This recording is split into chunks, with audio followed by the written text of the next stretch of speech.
Salve, salve xadristas, sejam bem-vindos a mais um vídeo. E no vídeo de hoje a gente vai falar simplesmente do confronto mais lendário do xadrez, na minha opinião. Mikhail Tal contra Bob Fischer, isso aí mesmo que você está vendo, o Mago de Riga contra Bob Fischer, num dos melhores matches que eu já vi entre esses dois. Então eu vou te passar aqui vindo da visão do Bob Fischer e vamos para a partida. Bem, pessoal, o Fischer estava jogando de brancas e ele jogou nada mais, nada menos, vocês nem vão acreditar, E4. Mikhail Tal responde com E5, jogando as aberturas clássicas, né, baseada no tema de que era estudado na época, que antigamente era muito mais normal a gente ver aberturas com E4 e E5 do que outras variantes. Não que não jogassem, mas era mais normal do que os tempos de hoje. Enfim, o Fischer jogou cavalo F3, o básico dele, e o repertório totalmente normal. Fischer joga Rui Lopes, tá? Tanta amada Rui Lopes, que é o inclusive que a gente anda jogando na nossa série de Rumo aos 2000. E vamos lá, Fischer jogou a Rui Lopes, e aqui o Mikhail Tal ele fez A6, já dando um peteleco no bispo, tudo teórico. E o Fischer ele volta. Mas se você está aí se perguntando por que o Fischer ele não toma esse cavalo, se você for mais iniciante, isso daqui é tudo teórico, tá, pessoal? Porque você provavelmente viu que se toma, tá caindo o peão. Mas depois desse lance, ele ataca o cavalo e ataca o peão. O único lance que você pode fazer razoável aqui para as brancas é voltar e você acaba levando o cheque. Depois disso, você vai acabar perdendo o roque de brancas e a posição fica bem mais ou menos, né? Então, o que aconteceu? Fischer ele não tomou esse cavalo e seguiu a teoria básica. Ele fez o roque aqui, mais parte de teoria. E depois que você toma esse peão, tá vindo torre aqui, o cavalo tem que recuar, pode vir trocas, mas esse peão vai ser recuperado pelo apoio do cavalo e da torre combinada. Por exemplo, essa. Se o cavalo volta, por exemplo, já pode cair o peão, tá? Lembrar que, enfim, esse peão pode cair de várias maneiras, mas enfim, não foi isso que foi jogado nessa partida. O Mikhail Tal seguiu seu desenvolvimento normal. Percebeu-se que até o Mikhail Tal, que é considerado por muitos o melhor jogador de ataque, ele segue os conceitos básicos antes de começar a atacar. E bem, Bob Fischer jogou o teórico Torre 1 e até aqui tá tudo dentro do nosso caderninho de aberturas, tá bom, pessoal? Bob Fischer fez essa dando uma casa de escape para o rei em casos de finais e também evitando cravados do bispo, pulos de cavalo, lance totalmente ok, tá bom, pessoal? O Mikhail Tal joga D6, o Fischer já joga C3 com um tema simples da Rui Lopes, que é romper no centro, sem contar essa casa de escape que ele ganha para o bispo depois que acontecesse o lance caso cavalo A5, se ele não desse essa casa de escape, que atacaria todas as casas do bispo. Então ele fez essa, muito importante, e o Mikhail Tal já começa a manobrar o cavalo dele para tentar trazer mais atividades para as peças. O Bob Fischer joga D4 e o Mikhail Tal melhora levemente o cavalo dele. Agora o Fischer, ele tá querendo dizer que ele vai ter um centro melhor, vai ter mais espaço, e ele quer partir para cima. Então ele troca as peças e o Mikhail Tal ele toma de cavalo, querendo deixar o cavalo dele numa posição mais sólida, porque esse cavalo não vai ser chutado por um peão tão fácil. O Bob Fischer, sabendo disso, ele prefere trocar imediatamente. E após a troca, Bob Fischer manda a dama para H5, já pensando em fazer ataques. E vocês perguntam, ué, H5 não parece um lance meio ruim? Tira a dama para uma casa que pode ser meio exposta, ainda tem peças para desenvolver? Sim, mas o argumento do Bob Fischer é bispos mirando para cá, bispos mirando para cá. Consequentemente, manobras de torre e ele já quer começar um ataque para cima do Mikhail Tal. Mikhail Tal, sabendo disso, ele desenvolve a dama dele e ajuda na defesa.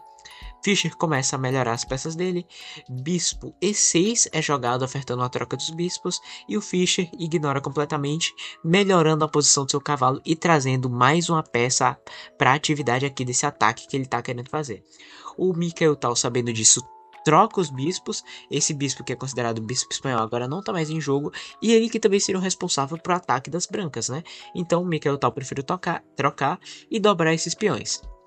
Cavalo D7 é jogado, provavelmente querendo manobrar para F6 e dar um peteleco na dama e solidificar mais esse cavalo, pressionando aqui no centro.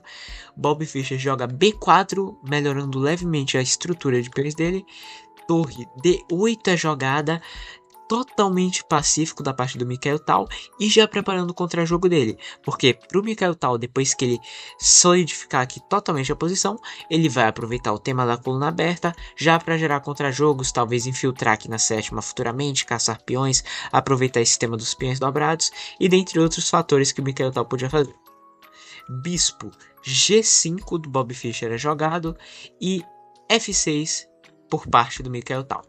Bispo volta e dama E6 está jogada, melhorando um pouco mais a posição da dama, ajudando a abrir aqui a coluna para a torre.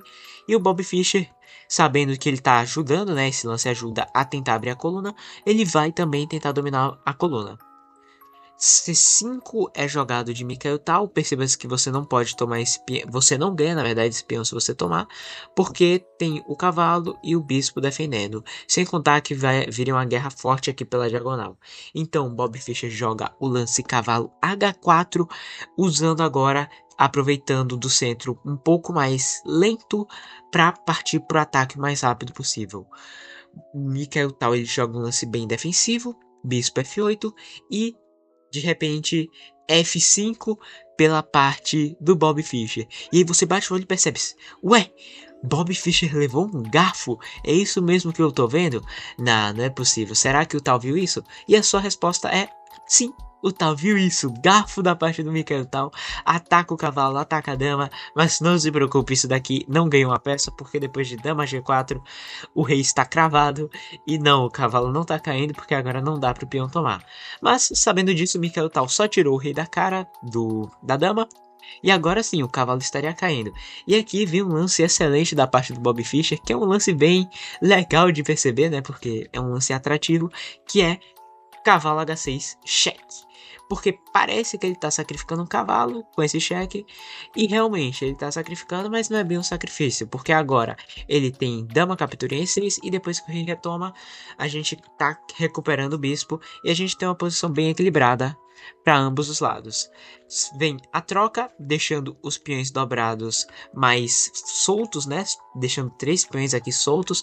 Esse daqui nem tanto, porque o Bob Fischer pode defender, mas é uma posição estranha ainda assim para as brancas. Mikhail Tal assume a fileira livre e o Bob Fischer tira aquele bispo mal, botando ele para uma casa mais ativa. O Mikhail Tal já começa a infiltrar suas torres, querendo ganhar peões e tentar, talvez, depois de caçar esses peões, criar esses peões passados para ganhar o jogo. E de repente, Bob Fischer deixa o Mikhail Tal capturar os peões dele, porque agora o argumento dele é que com essa dobradinha que ele conseguiu fazer, ele vai atacar o rei do Mikhail Tal. Perceba-se que não dá para ele fugir para cá, porque o peão bloqueia. Ele volta com o cavalo e começa. Bob Fischer joga torre D6, atacando o Mikhail Tal. E ele já começa a fazer temas que podem buscar mate, tá bom, pessoal? O Mikhail Tal diz que não tem nada ali em cima e captura mais um peão. Só que de repente o Fischer dobra na sexta fileira, ameaçando mais temas, ameaçando mais ataques que podem causar checkmate. O Mikhail Tal aproveita agora esse tema que os peões colgantes estão passados e começa a avançar. Bob Fischer joga B7 cheque e volta, cai peão. E a posição de repente está muito estranha, porque parece que o Mikhail Tal vai ganhar se ele chegar com esses peões, mas parece também que tá vindo checkmate a qualquer momento por parte das brancas.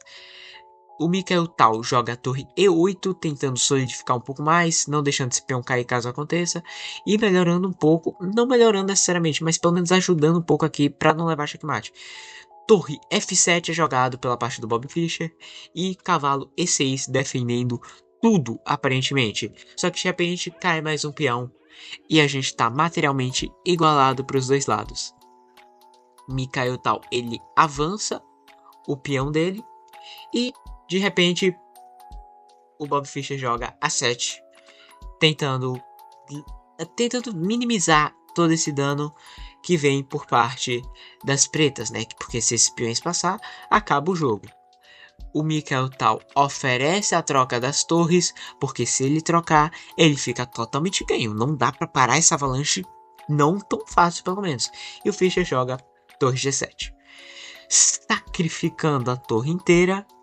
Mas não é bem um sacrifício, porque se você tomar de cavalo, tá vindo torre A8 com cheque ganhando uma torre. Então, Mikhail Tal volta, Fischer dá um cheque, volta, cheque, e eles empatam essa partida por repetição, eles aceitam o empate, na verdade, o que dá uma partida simplesmente brilhante. E eu vou estar deixando aí na tela a precisão da partida. Na verdade, eu vou ver com vocês, mas antes eu só queria falar do porquê ele não tomaria essa torre, porque depois dessa captura, o Stockfish recomenda vir para cá, só que depois de torre A7 o Stockfish recomenda voltar. E se vocês perguntarem por que ele não vai para H7, porque depois desse lance daqui vai começar a vir temas do bispo aqui começar a infiltrar, vai começar a cair peão, o bispo consegue sim ajudar a defender junto com a torre, e essa torre joga mais que o cavalo nesse final. Então sim, as brancas conseguem até buscar ficar melhores, tá bom pessoal? Essa posição tem uma leve vantagem para as brancas, nada definido, mas essa posição podia sim ficar melhor para as brancas. Então, ou era isso, ou era empatar para o Mikhail Tal. O Mikhail Tal viu um pouco os lances que podia vir pela frente, ele deduziu que era melhor assumir o empate, e dito e feito. Agora vamos dar uma olhada na precisão? E para os curiosos aí, fanáticos por precisão, tivemos 94.7 para o Bob Fischer contra 95 do Mikhail Tal. Simplesmente uma partida brilhante vindo da parte dos dois, né? Vamos concordar. E aqui teve dois brilhantes, eu quero mostrar quais foram eles.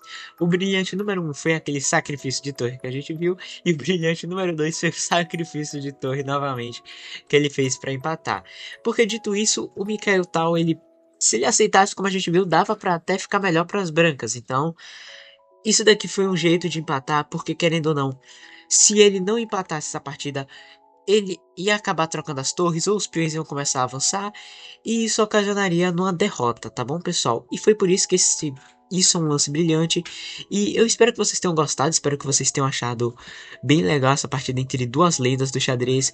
E se você quer mais partidas como essa, já deixa o like, se inscreva no canal, que a gente vai ter sempre aqui aprendizado, sempre dicas. E muito obrigado, e até a próxima!